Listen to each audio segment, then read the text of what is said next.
Hello there, welcome to the exploitation section of this course. It's time we learn how to gain access to our target. What we managed to do until now with the help of our Kali Linux mission is we identified our target and find out a lot of information about it. With the help of different tools such as Nmap, Nessus, NetDiscover, WhatWeb, and this tells us that we managed to gather enough information about our target to exploit it. We have also discovered open and closed ports. We also discovered services running on those ports, including their versions, and we have also tried finding vulnerabilities to see whether the target has some known issues. In other words, we perform information gathering, scanning, and vulnerability analysis. Right now, the next step is to use that information and we have to gain access to our target. And here is how the process goes. As you can see, this is our target system and it's running on Windows 10 operating system, and this Windows 10 operating system is running in outdated Windows version, and we can see that there are 3 ports open and 1 port filtered, and we also know for sure that one of these open ports has a vulnerability software running, since we also performed a vulnerability analysis. Once we found out this information, the next step is to extract useful information from this. So in this case, what we found out most interesting would be these 2 facts right here, which are underlined with the red line. One would be an outdated Windows 10 operating system, and the other a vulnerability software running on port 1234. This is what we will use to attack the target, and we would then exploit the target vulnerability and gain access to it. But hold on, wait a second. What do I mean we would exploit the target? How do we do it exactly? What does exploit the target even mean? Well, exploiting the target, in other words, is using its vulnerability that we discovered to send something called payload. And what even is payload? Payload is a program that we deliver to the target after the exploit, and usually this program is something that allows us to execute commands on target system and navigate to its files and folders. Now, I know you might think that it's still a little unclear to you as to how this works exactly, but don't worry, in the next 2 videos we'll explain in details what exactly happens. Once we exploit a vulnerability, what type of payloads exist, and which ones we will use the most. For now, it's important to remember that payload is a program that we drop after exploiting a target. And in 99.9% of cases, this will be a program that allows us to execute commands on our target system. And the first step will be as exploiting the target and sending shell or payload with it, and then the payload will be on the target mission and it will be executed. The second step will be what it essentially does is it tells the target mission connect to other mission and allow it to execute commands on your system, and that other mission will be our Kali Linux mission. And the final and third step is pretty easy. We just send the commands that we want on our target to execute it, and then we will navigate through files, or we can run other programs. In return, the target sends us an output of the command that we execute. Picture it like using your target's terminal from our Kali Linux mission. So in this example, we just send commands to the target system, and the target system will give us an output, in this case, which is a root right here. However, there is one problem with this. Imagine we have 2 different targets. This target A, which has known vulnerability and is running an outdated software on port 555, for example. And in that case, we would do what we have just explained, which is to exploit the target through the vulnerability and deliver the payload that would allow us to control the target mission. This scenario would only work if it has a vulnerability, but what if it doesn't have a vulnerability? In that case, we would do something similar. We would deliver the payload to the target, just this time we cannot do it through an exploit, which also means we cannot make out the execute on a target. In this case, let's say that target B doesn't have vulnerability, that's what I was saying, and we must deliver the payload using different ways and also make it execute in other ways. Well, in this case, social engineering comes in play. We trick the user to open our payload by themselves and they must run for us. And how would we do that? Well, we could use different mimics. For example, let's say an email containing a payload like a legit software or picture to look like our payload, and in return that target system can execute, run it by themselves and execute. Once they open the payload, it executes in the background and then it grants us access to their mission without them even knowing about it. This is just an example. There are multiple ways that we can do this. If you, for example, you are physically close to the target, You can infect it over a USB flash drive. You can plug in the flash drive to your target and execute the payload manually. Okay, great. These are the two possibilities that we can have. Either a target has a vulnerability or either it doesn't have. And throughout the course section, we will cover another big tool that all hackers use, and that tool is Metasploit framework. And it contains thousands of exploits, and all of them are already in our Kali Linux mission. All we need to do is learn how to use them and run them, and this is something we'll cover shortly in great details. So let's start hacking and see you in the next video. Welcome back. Let us talk about Metasploit framework. We already mentioned that we will use this tool a lot to exploit different targets, and they are vulnerable, but there are a few things we need to learn first about it before we get to use it. Remember when I told you that Metasploit framework offers us thousands of exploits that we can use for Windows, Mac OS or Linux missions? While that's true, Metasploit offers us a whole lot more things that we can use besides exploits. Matter of fact, exploits are just one of the 7 modules of the Metasploit framework. Besides them, we also get payloads, auxiliary modules, encoders, evasion modules, NOPs, and post-exploitation modules. If you are new to all of this, you probably have no idea what each of them are. Don't worry, we'll explain right now. First, to navigate to the Metasploit framework, you can type cd/user/share/Metasploit framework. Just type meta and press tab, and it will auto-complete for the Metasploit framework directory. And if I press enter here and type ls, we can find here the files and directories which are found in the Metasploit framework directory. The MSF console, this is our executable file, and this is our program. If you want to run the Metasploit framework, we can just type the MSF console in the terminal, and it will open the MSF framework. And this MSF Venom is also very important.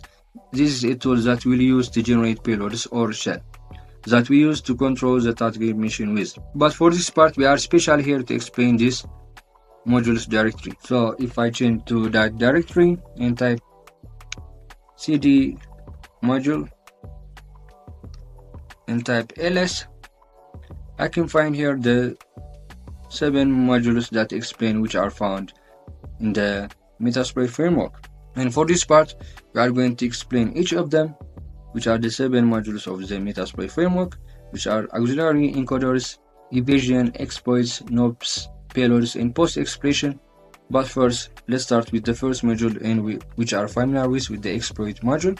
So I'm gonna type cd exploits. Just to remind ourselves that an exploit module or program executes a sequence of commands to target a specific vulnerability in a system or application. It takes advantage of that vulnerability in order to provide us an access. This provides an access to that mission, and there are few different types of exploits such as buffer overflow, code injection, and web application exploits. Of course, what's important to us here is if I type ls, we can see that there are different directories and submodules found with the exploit module. Let's check one of them, which is the Windows. So if I type cd Windows and type ls, these are the submodules which are found in the submodule of the Windows, and this is part of the exploit module of the Metasploit framework. And as you can see, there are different submodules right here. For example, the HTTP, the FTP. So these exploits are used for this specific type modules, and for example, if there is any vulnerability within the HTTP, and this is the exploit that you can use within the Metasploit framework. So let's check one of them, the HTTP,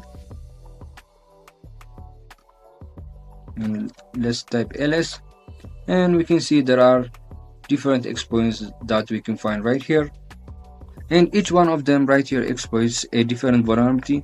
And if you are interested in how some of this works, you could open the code of an exploit using a text editor like Vim or Nano. So let's see, for example, this one right here. So I'm going to choose Vim as a text editor, and let's check this one right here, and I'm going to copy it and paste it right here, and I press enter. You can see the code that is written, and if you are interested in how the exploit is found and try to recreate it, you can use this text editor to open the specific mix exploit that is found. By the way, the code is written in Ruby language. Sorry, let me get out of this text editor. As you can see, the extension is .rb, and this is just a programming language, which is the Ruby language. And let's try to see another module. So let me get back to the first directory, its parent, which is the module directory itself. If I type ls again, and let's see this auxiliary module. So I'm going to type cd auxiliary, just type tab or press tab for auto completion.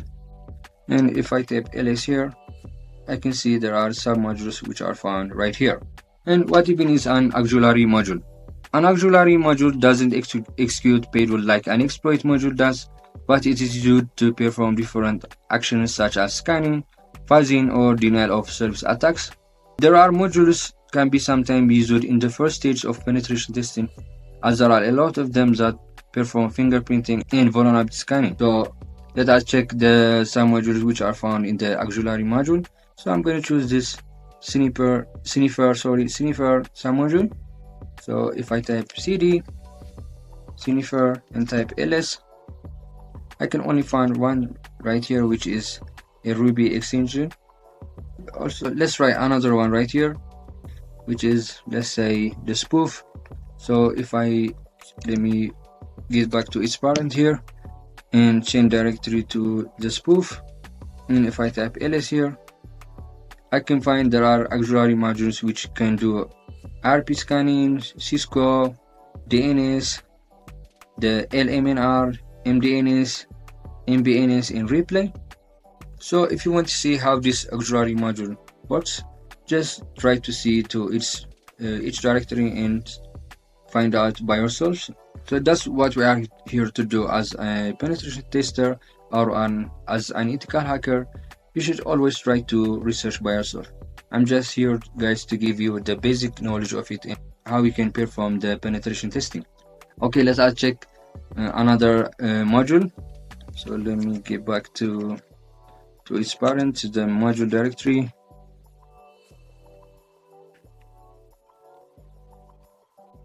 Okay, I'm right here, and if I type ls here, so let's check the post exploits or the post.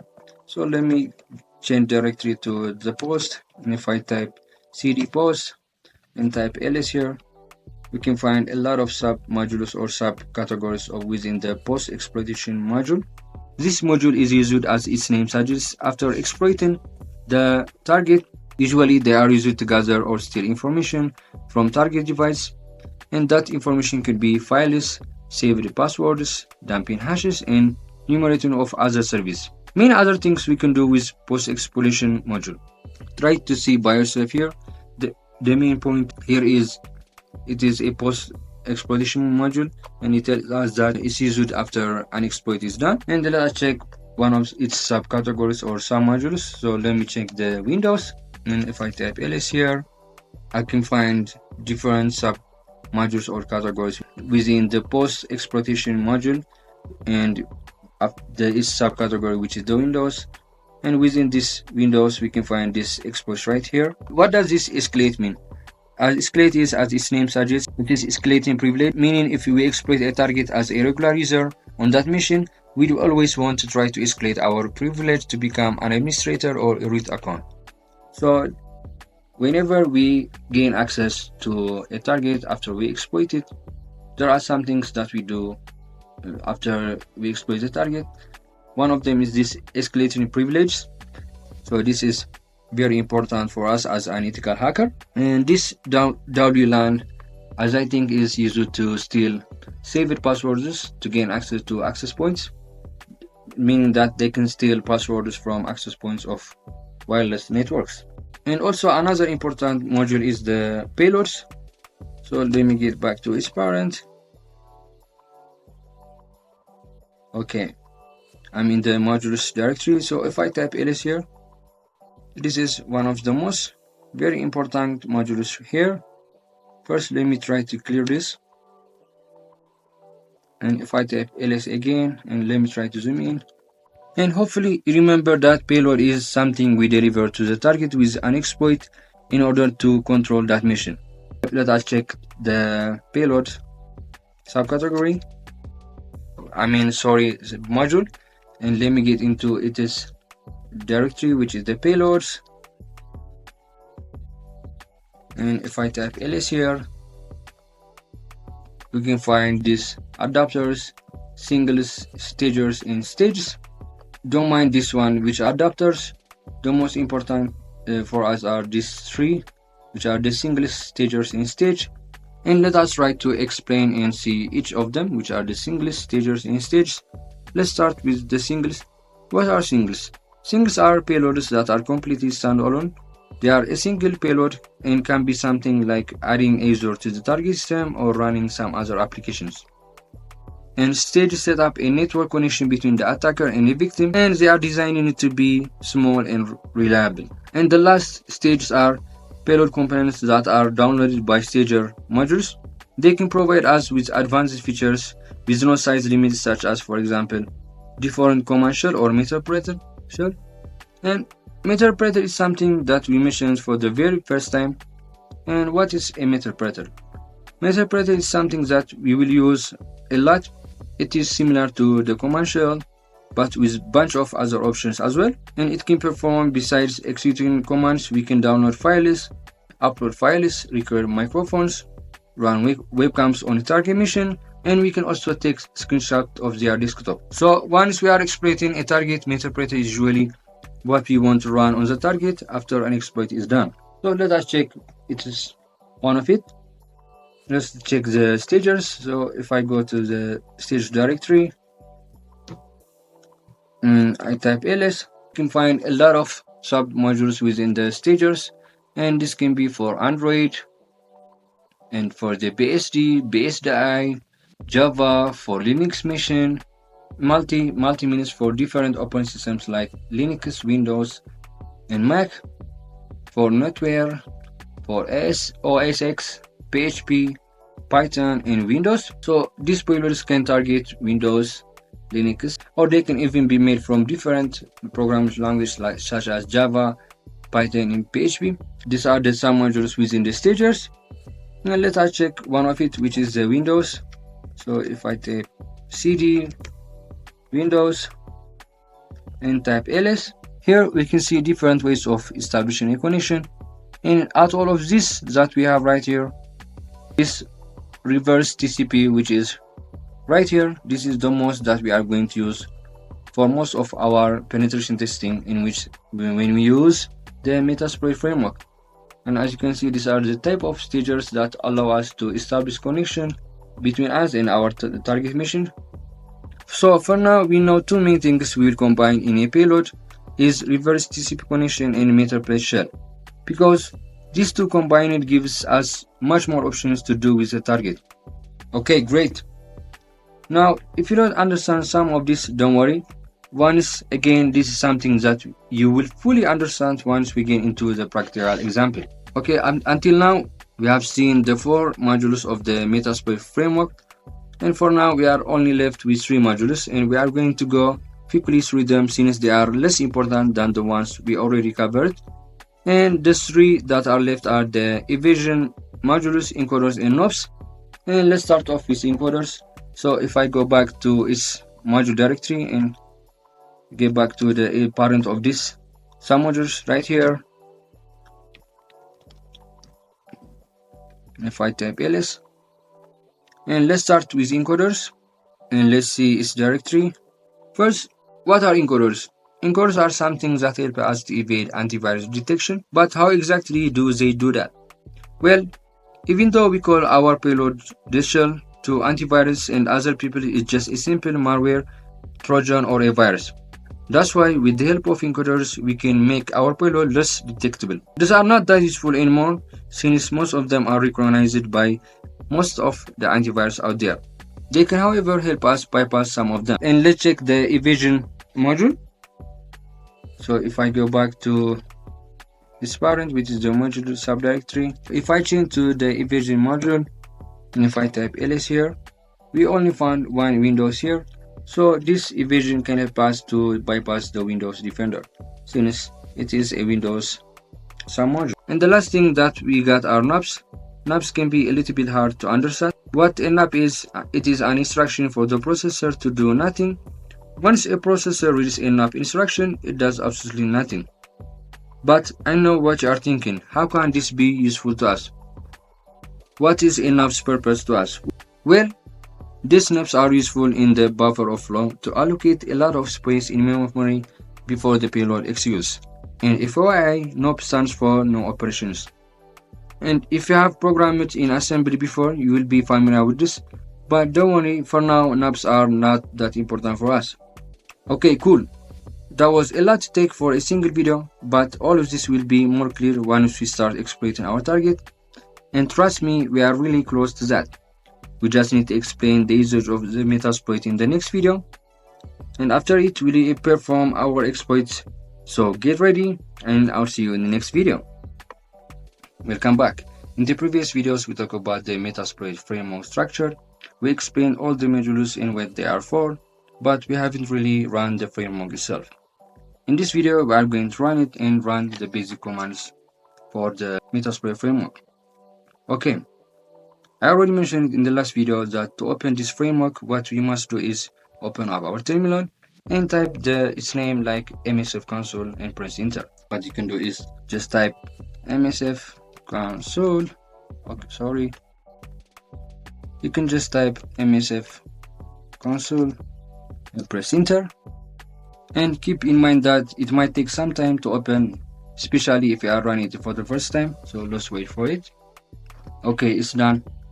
What we got from here is we got this banner right here, which changes every time you open this program. And we got all the 7 modules right here, which are the exploits, payloads, evasion, auxiliary, post, encoders, and knobs. And we can see what exactly number of modules right here with the 7 modules here. And we can see there are 2,315 exploits and 1,280 auxiliaries. And as in every other tool that we covered, to see all the available commands, we can use the help command. So type help, and in here we can see its description and some of the examples in how you can use the Metasploit framework. And you can also run the normal commands that you use in the Linux terminal, such as the ls or the cd for change directory and ifconfig. For example, if I type ls here, I can see the directories, or if I change the directories, I didn't specify the directories here, or ifconfig, and I can see that what my IP address is with the ifconfig. But as far as the Metasploit framework goes, let's start listing some of the modules. And to see the modules, we can use the show command, and to list the commands and to list the modules, just type show and the module's name. For example, let's start for payloads. I'm going to place payloads here, and as you can see right here, these are the payloads that we got from the Metasploit framework. And if I scroll all the way up,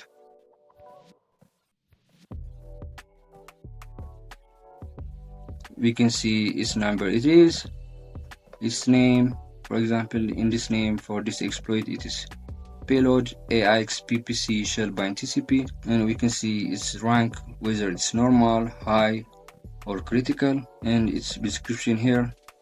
And this tells us this AIX command shell, which is the bind TCP inline. So as you can see, these are the different payloads available out there. We got here for Windows, and let's see for other things. We can see we got for Python, for PHP, for OSX, and many other things. So these are the available payloads that we have in the Metasploit framework. Now we can do the same with exploits, and we want to list the 2000 exploits, and you can just type show exploits, and we will get the 2314 exploits that we have within the Metasploit framework. And as you can see here, we got the exploit here, which is the module, and the exploit name, which is here, and it's running on Windows, and the vulnerability is in the FTP, and this is the exact name of the exploit. And if I scroll all the way up, we can see their number right here, and this will help us for later purpose to set it for the exploits. We can either use the whole name, or we can either specify its number. Let's see what we got here with the exploit module. We got a lot of exploits here.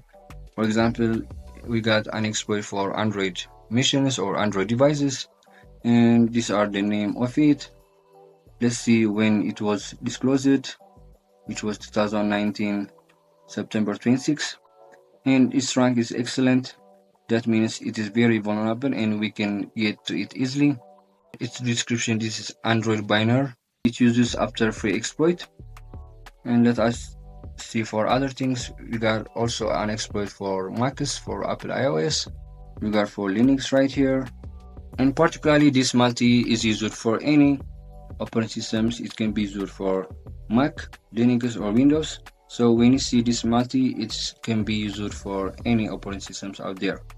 Now, the good part about this is you don't really need to know how this works, or you don't really need to know all of them just to run them. You can use one of them by their number or by their name. You can copy the exploit name and use the use command. So don't confuse it. To check whether this exploit is and to see its information, you can use the use command. So you just type use and type the module name, which for this example it's exploit. After you press exploit, you can just enter the exploit name. For example, let's use this one here. I'm gonna copy it, and if I press enter here, we got the exploit done here because it's printed out in red, and that means we are currently using this module right here. To see what this exploit has and to see its full information, you can use the command show info, and you can see all the options and the description about this particular exploit. And we can see this description: this module exploits a vulnerability found in the free SSD, which is the version, and it's to bypass authentication. You just need the username, which defaults to root. The exploit has been tested with both password and public key authentication. And we can also see the reference right here and check these links to see all the available information about this particular information.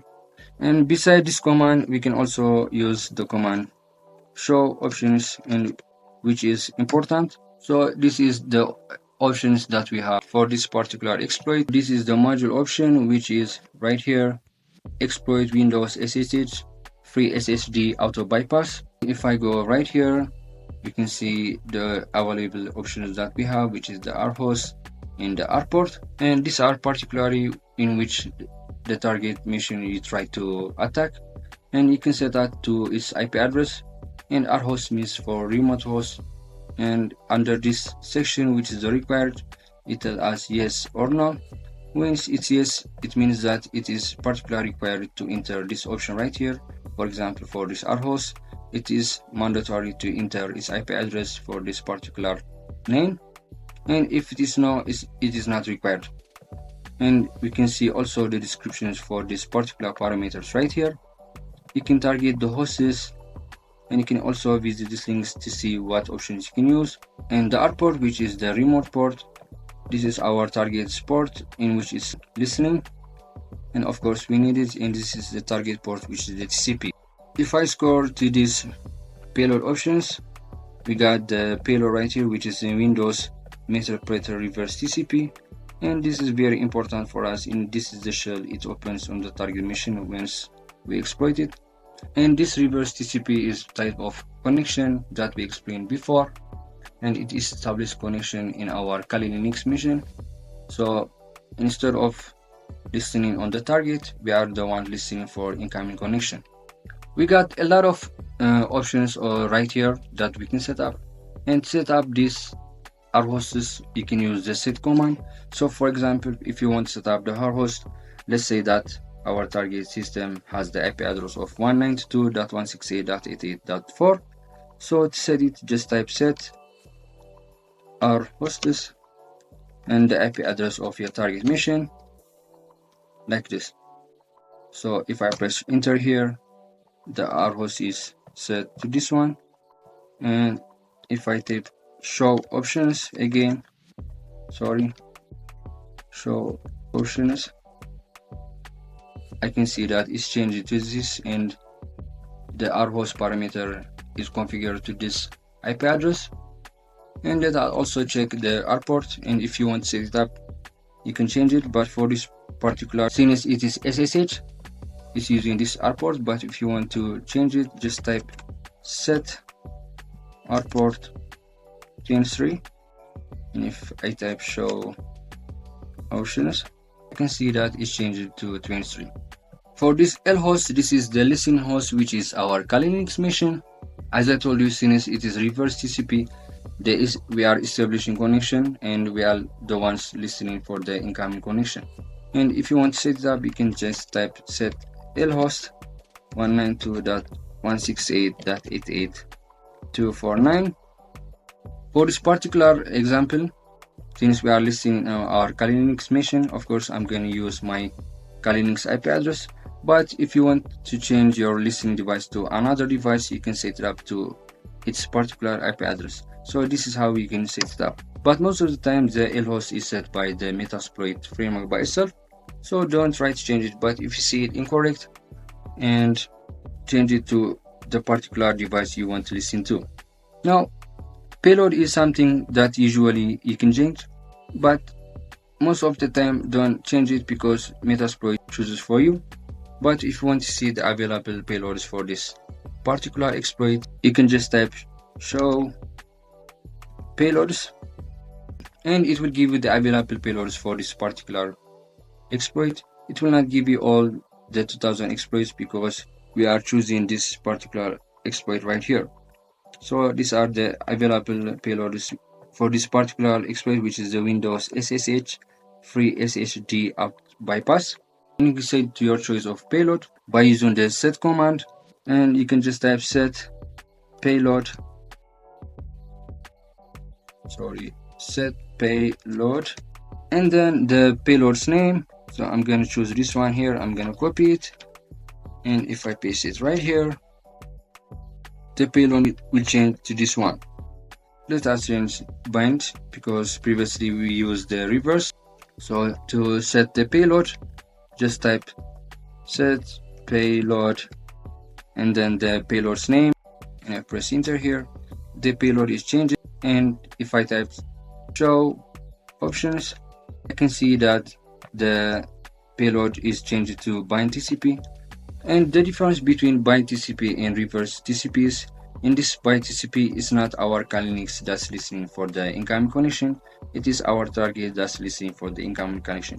But if it's reverse, we are the ones listening for the incoming connection. That's why in this options there is no lhost, because our target machine is the one that's listening for the connection. In the last part that we have are the targets, and to see the available targets for this particular exploit, you can just type show targets. These are the available targets that we have for this particular exploit, and to set it to your choice of your target, you can just type set targets and its number. For this, let's choose, let's say number 1. So I'm gonna enter 1. Sorry, it should be target, no targets.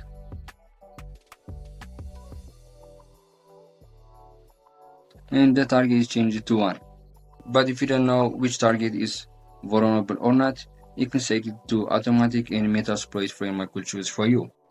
And this is pretty much it. Now, there are other commands that could be useful, but these are the main ones that we always use to choose exploits and payloads and to set their options. Okay, great. That time has come. In the next video, we are going to apply what we have learned for now to perform our first exploit on the Metasploit mission. See you in the next video.